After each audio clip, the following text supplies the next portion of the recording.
Ananya's Nana Nani Homes, a paradise for senior citizens.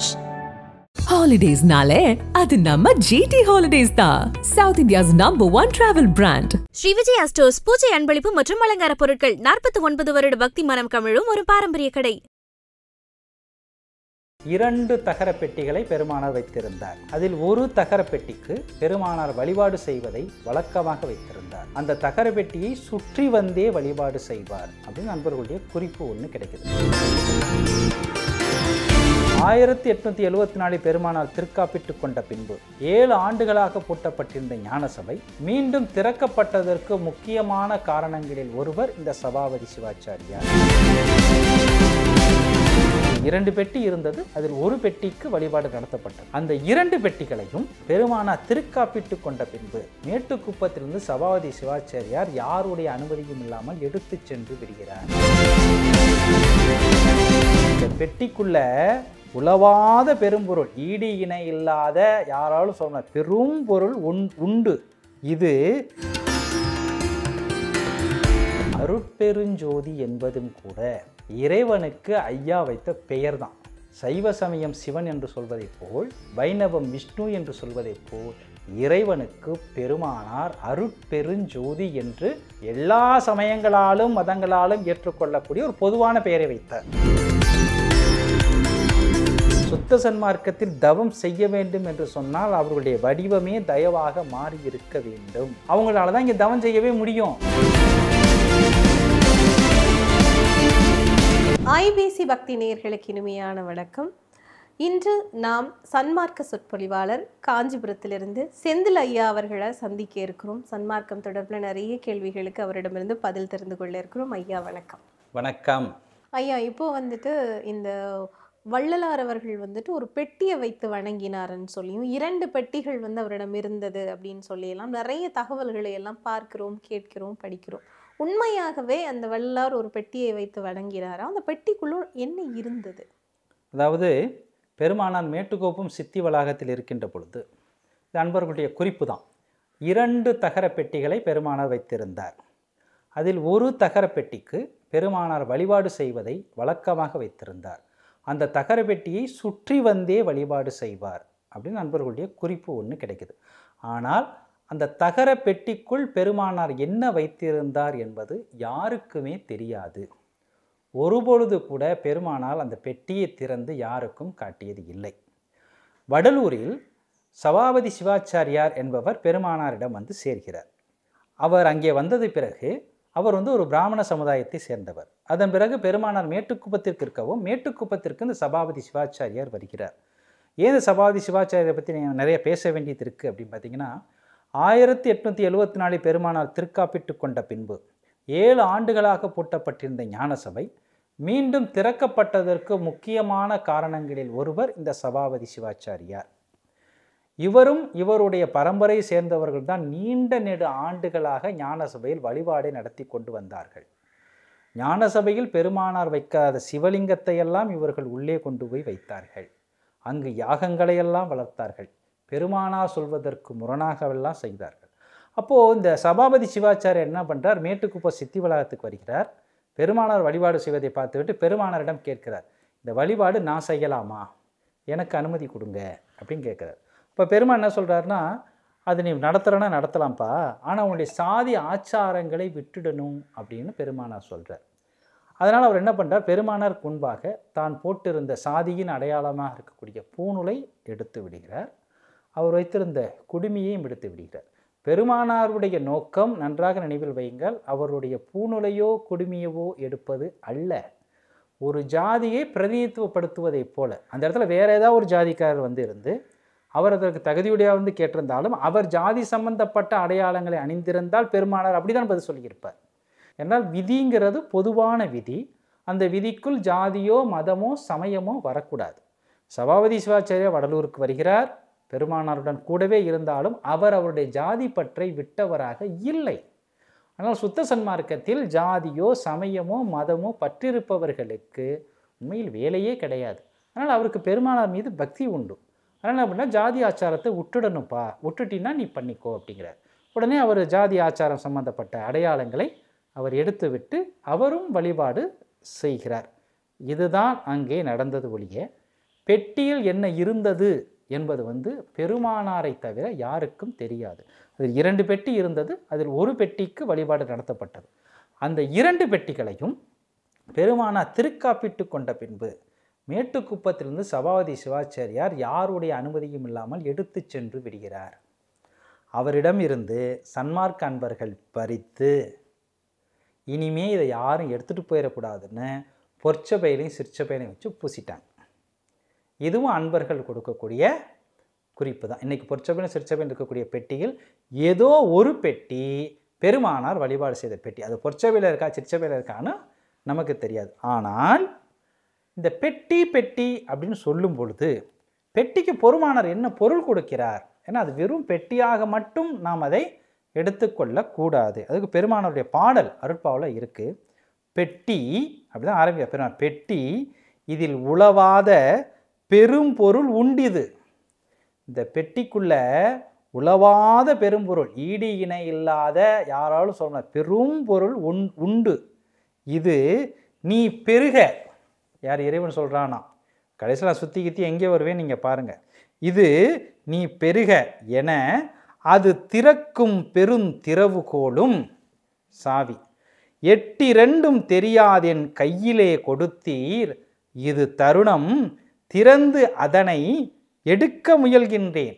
அட்டி செய்ய நினையாதீர். அரைக்கணமும் தரியேன். அரைக்கணத்துக்கு 1000 கோடியாக வட்டியிட்டு நும்மிடத்தே வாங்குவன் நும் ஆணை மணிமன்றில் நடம்புரிவீர் வந்தருள்வீர் விரைந்தே. அதாவது இறைவனுக்கும் பெருமானாருக்குமான உரையாடல். இறைவன்கிட்ட பெருமானார் சொல்கிறார். என்ன சொல்கிறாருன்னா, இறைவன் ஒன்று சொல்கிறான். என்ன சொல்கிறான்னா, ஒரு பெட்டியை கொடுக்குறான் ஐயா கிட்ட. கொடுத்து பெட்டி இதில் உளவாத பெரும்பொருள் உண்டு, இதை நீ எடுத்துக்க, இது நீ பெருக அப்படின்னு சொல்லிட்டு அது திறக்கும் திருவுகோலையும் கொடுக்குறான் இறைவன். சாவியையும் கொடுக்குறான். கொடுத்துட்டு ஆனால் ஐயா தாழ்த்திக்கிட்டு சொல்லுவார் எப்பவும், எனக்கு 8 தெரியாதுப்பா. 8 உயிரும் இறைவனும். இவருக்கு அது தெரியாது. இவருக்கு எல்லாம் தெரியும். சும்மா சொல்லுவார், 8 தெரியாதேன்னு என் கையிலே கொடுத்தேன். எனக்கு எதுவுமே தெரியாது. என் உயிரை பற்றியும் தெரியாது, ஒன்றை பற்றியும் தெரியாது. ஒன்றுமே தெரியாதவன் கையில் இறைவன் கொடுப்பானா? ஆனால் அவர் குறைச்சி சொல்கிறார், இது தருணம் திறந்து அதனை எடுக்க முயல்கின்றேன். நீ பெட்டியை கொடுத்த, அது திறக்கிற சாவியை கொடுத்த, ஆனால் நான் திறக்க போகிறேன். திறக்க போகும்போது இறைவன் என்ன பண்ணுறான்? அட்டி செய்ய நினைக்கிறானா. அதாவது திறக்க விடாமல் தடுக்கிறானா. அட்டி செய்ய நினையாதீர். இறைவனை பற்றி சொல்ல, ஏன்ப்பா என்னப்பா பெட்டியை கொடுத்து சாவியை கொடுத்து திறக்க போனால் மறைச்சிக்கிட்டு நிற்கிறிய, திறக்க விட மாட்டேங்கிறிய. அட்டி செய்ய நினையாதீர். அரைக்கணம் தெரியும், 1/2 நிமிஷம் கூட தாங்க மாட்டேன் நீ இந்த மாதிரிலாம் பண்ணினா. பெட்டியையும் கொடுத்து சாவியும் கொடுத்து திறந்து பார்க்கக்கூடாதுன்னா என்ன அர்த்தம்? அரைக்கணமும் தரியேன். அதுக்கு என்ன பண்ணுவேன் தெரியுமா? உனக்கு பனிஷ்மெண்ட் கொடுப்பேன். எப்படி தெரியுமா? அரை கணத்துக்கு, அந்த 1/2 செகண்டுக்கு 1000 கோடியாக வட்டி போட்டு, நீ 1/2 நிமிஷம் நீ தடுத்தினா வட்டியிட்டு நும்மிடத்தே வாங்கு, உங்ககிட்டே வாங்கிடுவேன் அந்த டைமெல்லாம். சரியா? வாங்கவே நும் ஆணை மணிமன்றில் நடம்புரிவீர் வந்தறிவில் விரைந்தேன். இப்போ இது எல்லாம் எங்கே நடக்குது? மனித தேகத்திற்குள் நடந்து கொண்டிருக்கு. அப்போ ஐயா பெட்டின்னு வெளியில் இங்கே ஒன்று வச்சுருந்தாலும் கூட அது இறைவனுடைய அருள் சம்பந்தப்பட்டதாகத்தான் இருந்திருக்கும். ஆனால் அந்த பெட்டியை திறந்து பார்த்தவர்கள் என்று யாரும் இருப்பதாக அன்பர்கள் குறிப்பதும் இல்லை. அதை பற்றி ஒரு சில பேர் ஒவ்வொருத்தரும் அதுக்குள்ளே அது இருந்தது இது இருந்தது அப்படின்னு சொல்கிறாங்களே ஒழிய பெருமானார் உடன் இருந்த அன்பர்கள் யாரும் பெருமானார் இந்த பெட்டிக்குள் இதைத்தான் வைத்திருந்தார், இதை வைத்துத்தான் வழிபாடு செய்தார் அப்படின்னு சொல்லவில்லை. ஒருவேளை இந்த பெட்டி தலை நமக்கு புரியறதுக்காக பெருமானார் இங்கே வழிபாடு நடத்தினாரான்னு தெரியல. ஏன்னா அந்த வழிபாடை விட்டு நம்மளால் நீங்கவே முடியாது. இன்னொன்று, வழிபாடுங்கிறது நமக்கு அவசியமானதும் கூட. வழிபாடு இல்லாமல் நாம் கிடைத்தேறவே முடியாது. அதனால தான் பெருமானார் தர்மசாலையிலும் வழிபாடு அமைத்தார். ஞான சபையில் இறைவனுடைய விளக்கம் என்று சொன்னார். மேட்டுக்குப்போ சித்தி வளாகத்திலையும் பெருமானார் பெட்டியை ஒன்று வச்சு, அந்த பெட்டி இல்லாமல் இந்த பெருமானாருக்கு என்ன ஆகிட போகுது? அப்போ ஏதோ ஒரு குறியீடு மூலமாக பெருமானார் நமக்கு தொடர்ந்து உணர்த்தி கொண்டே இருக்கிறார். இதற்குத்தான் பெட்டி ஒரு அடையாளமாக பெருமானார் அங்கே பயன்படுத்தினார். அப்போது ஐயா என்ன சொல்கிறாருன்னா, இணையில் ஒளி ஒருவர் என்றும் இயல் அறுவர் என்றும் வாய்ப்பந்தல் இடுதலின்றி உண்மை சொல்ல வல்லார். அப்போ உண்மை சொல்ல வல்லவர்கள் யாருமே இல்லைன்னே ஐயா சொல்கிறார். நீங்கள் எப்படி சொன்னாலும் எங்கெல்லாம் இல்லை, விண் உலகத்தில் இல்லை, மண் உலகத்தில் இல்லை, எக்ஸட்ரா எக்ஸட்ரா எக்ஸட்ரா எங்கேயுமே இல்லை அப்படின்னு பெருமானாருடைய அருட்பாவே நமக்கு சொல்லுது. அதில் ஐயா கடைசியில் முடிப்பார். இது ஏன் நான் சொல்கிறேன்னா, தாய்ப்பந்த உணர்வுடையேன் யானோ சிற்சபையில் தனி முதல்வர் திருவண்ணம் சாற்றவல்லேன் தோழி. தாய்ப்பந்தம், எனக்கும் இறைவனுக்குமான உறவு தாய்ப்பந்த உறவு, உங்களுக்கும் எனக்குமான உறவு தாய்ப்பந்த உறவுன்னு சொல்லி நான் ஏன் சொல்கிறேன்னா, ஐயா எந்த விதமான காம்ப்ரமைஸையும் ஐயா எடுத்துக்கல. ஆரம்பத்தில் பக்குவப்படுத்துறதுக்காக என்ன பண்ணுகிறார், சமய தெய்வங்களை பற்றி எல்லாம் பாடுகிறார். ஆனால் சமய தெய்வங்களிலும் கூட பாடும் பொழுது இறைவனை பற்றிய உண்மை நிலைகளை தான் ஐயா தொடர்ந்து சொல்லிக்கிட்டே வர்றார். சமய தெய்வங்களை பற்றின ஒரு 10 வரி இருக்குது அப்படின்னா 4 வரி சமய தெய்வங்களை பற்றி புராணங்களிலும் இதிகாசங்களிலும் என்ன சொல்லியிருக்கோ அதை அப்படியே சொல்வார் ஐயா. அதை மறுக்க மாட்டார். சொல்லிட்டு அதை ஏன் சொன்னாங்க, அதனுடைய உண்மை என்ன அப்படிங்கிறதே பெருமானார் தொடர்ந்து சொல்லிக்கொண்டே வந்தார். இன்னும் சொல்லப்போவதாக இருந்தால் அருட்பெருஞ்சோதி என்பதும் கூட இறைவனுக்கு ஐயா வைத்த பெயர் தான். சைவ சமயம் சிவன் என்று சொல்வதைப் போல், வைணவம் விஷ்ணு என்று சொல்வதைப் போல், இறைவனுக்கு பெருமானார் அருட்பெருஞ்சோதி என்று எல்லா சமயங்களாலும் மதங்களாலும் ஏற்றுக்கொள்ளக்கூடிய ஒரு பொதுவான பெயரை வைத்தார். ஏன்னா எல்லா சமயத்திலையும் பார்த்திங்கன்னா ஜோதி உண்டு. இறைவன் யாருன்னு கேட்டால் ஒளிமயமானவன் அப்படிங்கன்னா எல்லா சமயத்திலும் ஒன்றுமே சொல்லாமைங்கிறது இல்லை. அதை பெருமானார் எடுத்துக்கிறார். பெருமானார் சொல்கிறாங்க, எல்லாத்தையும் சொல்லியிருக்குப்பா, ஏகதேசங்கள் சொல்லியிருக்குன்னு ஐயா சொல்கிறார். கொஞ்சம் சொல்லியிருக்கிறாங்க, ஏன்னா ஒன்றுமே சொல்லலேன்னு பெருமானார் எந்த இடத்திலும் சொல்லவில்லை. ஏன்னா சன்மார்க்கத்தை பேசுகிறவர்கள் கூட சமயம் அதெல்லாம் ஐயா வேணாம் சொல்லிட்டாரு, அதெல்லாம் அப்படியே விட்டுடணும். உண்மைதான், அப்படியே விட்டுடணும். ஆனால் அது சொல்லப்பட்டிருக்கிறதா என்று கேட்டால் ஓரளவு சொல்லப்பட்டிருக்கிறது. ஐயா சொல்கிறார், விந்து நாத நிலை அனுபவம் வரையில் வேதாகமங்களில் சொல்லப்பட்டிருக்கிறதுங்கிறார்.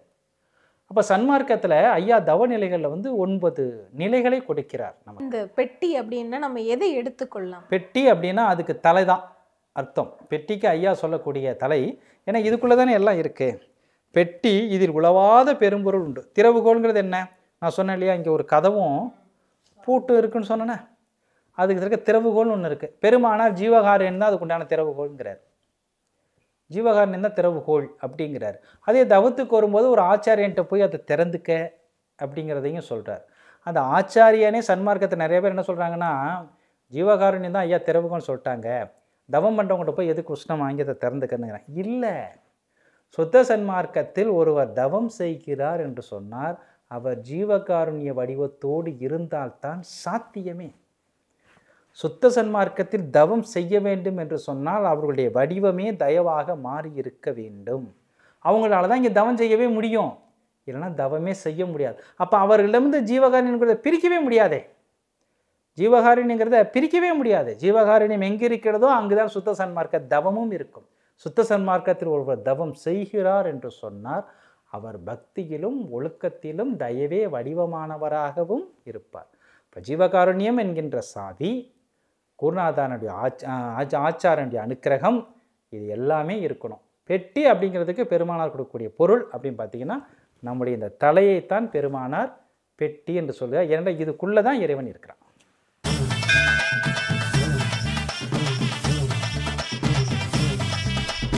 ஐபிசி பக்தி நேயர்கள் அனைவருக்கும் வணக்கம். நான் உங்கள் திரைசை பின்னணி பாடகர், நாட்டுப்புற இசை பாடகர் வேல்முருகன் பேசுகிறேன். நான் உங்கள் பின்னணி பாடகி மாலதி லக்ஷ்மன். நான் உங்கள் நாட்டுப்புற பாடகி சுகந்தி. அடியன் gold Devarajan.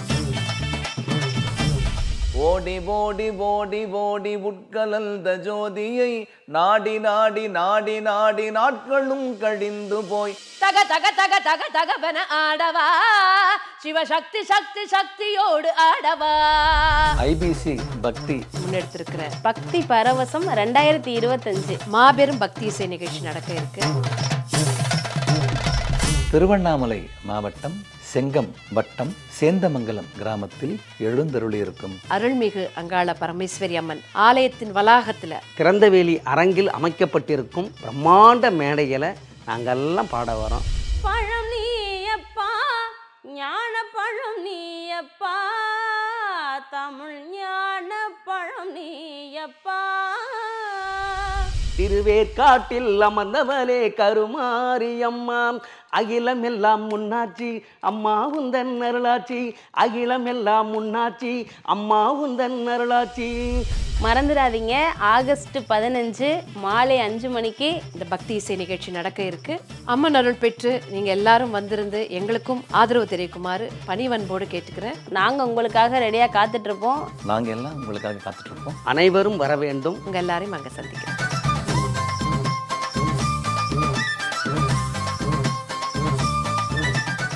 Ananya's Nana Nani Homes, a paradise for senior citizens. Holidays nale adu namma GT Holidays da, South India's #1 travel brand. Shri Vijaya stores பூஜை அன்பளிப்பு மற்றும் அலங்கார பொருட்கள் 49 வருட பக்தி மனம் கமிழும் ஒரு பாரம்பரிய கடை.